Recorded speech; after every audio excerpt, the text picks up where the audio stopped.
The brutal assault of a young man and a woman, cousins from two different religions who were out together to apply for a government scheme in Belagavi in North Karnataka. They were locked up and the boy was beaten with rods for 3 hours by a group opposed to interfaith couples, which had assumed that the boy and girl were a couple. The families of the boy and girl came to their rescue. 9 of the 17 members who carried out the attack have been arrested, and the Home Minister of the state has promised stern action. Remember this case, another painful reminder of the perils faced by interfaith couples, not just in the state, but perhaps across the country. Hindu ಮತ್ತೆ ಮುಸ್ಲಿಂದವ್ರು ಇಲ್ಲಿ ಯಾಕೆ ಬಂತೀರ ಅಂತ ಹೇಳಿದ್ರ ನಾವು ಆಕೆ Muslim ಏನಲ್ಲ ನಮ್ಮ ಆಜ್ಞಾಕೆ ಹಿಂದೂದಾಗೆ ಅಂತ ಹೇಳಿನ ಅಂದ್ರು ಕೇಳಿಲ್ಲ ಅವ್ರು ಕರ್ಕೊಂಡ್ ಹೋದ್ರು. ಮತ್ತೆ ಹುಡುಗಿ ತಾಯಿ ನಿಮ್ಮ ತಾಯಿ ಮೊಬೈಲ್ ಇಸ್ಕೊಂಡಣ. ಮತ್ತೆ ದುಡ್ಡು ಗಿಡದು ಇಸ್ಕೊಂಡ್ರ ದುಡ್ಡು ಇದ್ವು ಅಣ್ಣ. ಎಷ್ಟಿತ್ತು? 7,800 ರೂಪಾಯಿ. So first and foremost, the Belagavi moral policing has definitely grabbed headlines. What are your thoughts, or what kind of action do you propose? No, they've already arrested 9 people. It was just that I was told that, the lady who was involved, she happens to be his own relative, sister, brother kind of a relationship. And also, they were just sitting and chatting. And suddenly this group of people have gone there and, all this has happened. So police has already arrested them and booked the case.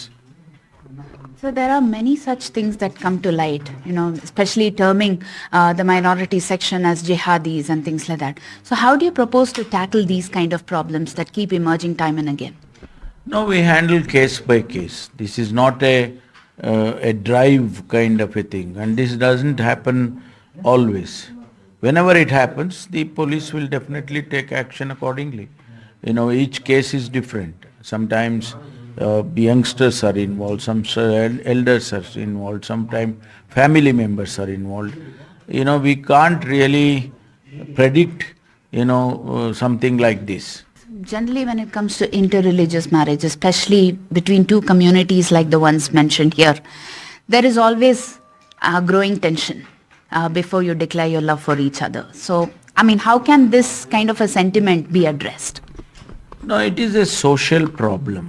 Basavanna, the great philosopher, 860 years back, he advocated inter-community, inter-religious, inter-community, particularly inter-community weddings.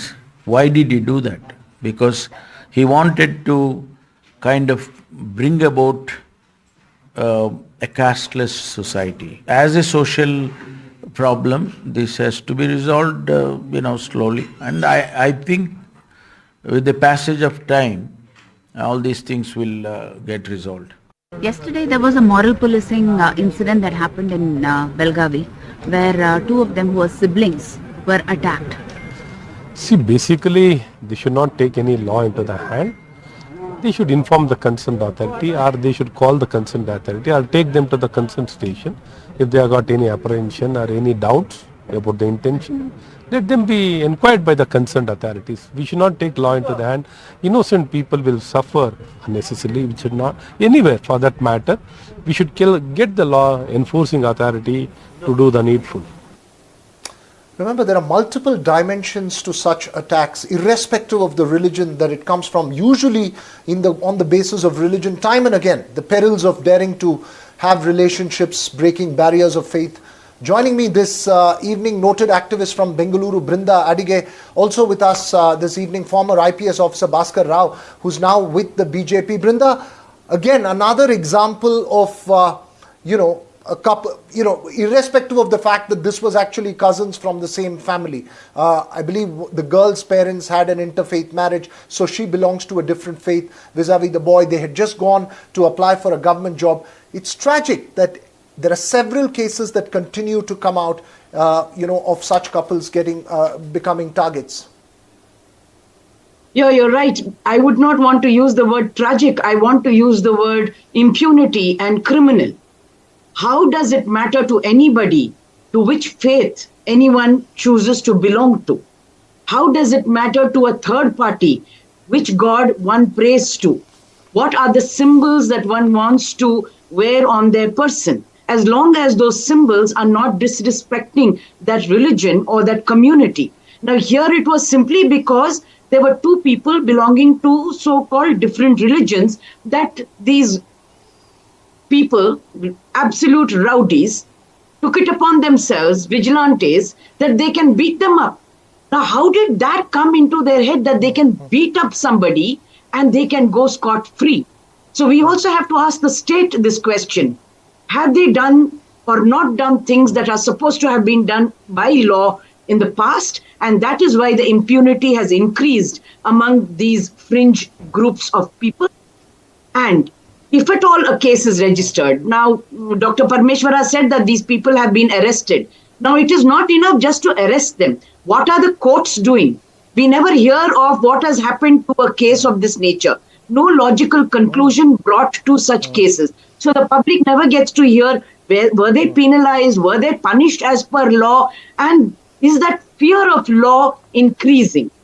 Or is it that they continue to do these things because they know that the arrest is there because somebody said you have to arrest them, and then they will get bail, sometimes anticipatory bail also, and go scot free? We know that political leaders continue bigoted, hate, violent talk. We heard what Ishwarappa spoke the other day in Belagavi. Right. You know, the threat and fear, and that is what we need to counter today. That important point that you make there, Brinda, Dr. Bhaskar Rao, you know, in many ways, is there a political sanct to it, depending on which religion the attackers belong to? Is there a political sanct to it, and is there a sense of social justification while we say that the law will act and we punish these people in terms of filing cases? Is there a sense of social sanct and political sanction to it? Nobody can take law into their own hands and act powerful, saying that they can set right society. That is number one. In the express case, the boy's mother and the girl's mother are own sisters. Only thing is that the girl's mother had an interfaith marriage and her father had passed away. They were in Belagavi and talking to each other, exchanging notes about seeking advantage of a government scheme over there. From nowhere, these about 15, 16 people descend on them, snatch their mobile phones, assault the boy, etc., etc. What I want to ask is that Honorable Home Minister had mentioned a couple of months ago that he is going to set up a task force on moral policing and is going to come down very heavily. Why is it that no serious action has been booked on what I got to know was this 307 writing cases, etc. And as Brinda Adige mentioned, that it will be treated as any other case and they will come out on bail and the matter will be closed over there. The youngsters are being traumatized by these kind of things. In fact, when the government has said it is going to take up a stand on moral policing, they should act upon it. It's more than 6 months and nothing has come forward, despite Home Minister making a trip and saying that he is going to come down heavily upon that. Irrespective of the community, irrespective of the political party, youngsters, especially the younger generation, should have all the freedom to do what they want over there. So, if you ask me politically, yes, a law and order situation speaks for itself by such kind of things and people take law into it. They are without any qualms. They have attacked people and they have taken law into it. They need to be punished thoroughly and action should be taken into it. Absolutely, the point that you make is firm, sir, that action should be taken. Before I go to Brinda, I just have one quick question to you, and I don't want on the politically divisive lines. I want you to answer this as a former senior police officer.